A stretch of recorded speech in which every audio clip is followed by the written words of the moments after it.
Hello, welcome to Megger's Technical Support video series, Frequently Asked Questions. In this video, we will talk about the hardware of the MRCT. Let's get started. There are two versions of the MRCT units which are shown here, the non-screen and the embedded screen unit. This one is the non-display unit, and this one is the unit with an embedded display. They both perform the same functions and have similar hardware, the main difference being that one of them has an embedded touchscreen for control of the unit. Here we see the ground connection,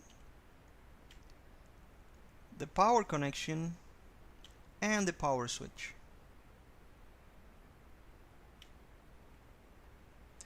Remember that the ground terminal should be the first one to be connected and the last one to be disconnected. A solid ground connection is very important to obtain good results.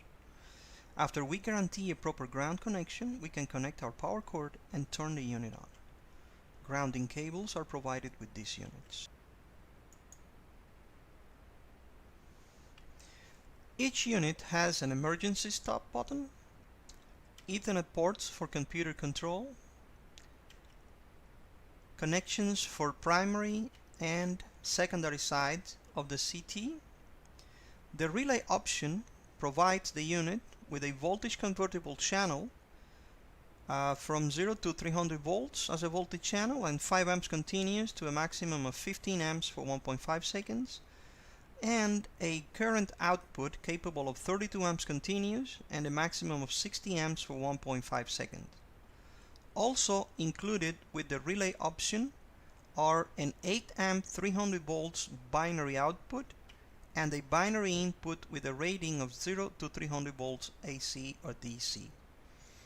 A control knob and a display as well as USB ports are included in these units, which are part of the external STBI used to control non-display units. Additionally, on non-screen units, we have a dedicated Ethernet port for connection to an STBI.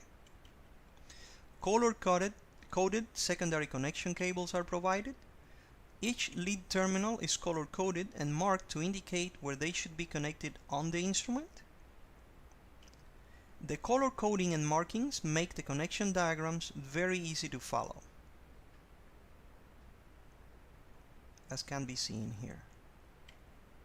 Alligator clips are provided, which can be used for the secondary connections of the instrument, and primary side cables with H1, H2 and ground, as well as primary clamps are provided, as can be shown here, and several types of spay lugs are provided for connection to different relay and CT terminal blocks. This concludes our video about the hardware of the MRCT. Visit the Megger YouTube channel for more videos including technical webinars, product overviews, and other how-to presentations similar to this one. Contact us for questions or more information about this topic or for any support you may need for your electrical testing.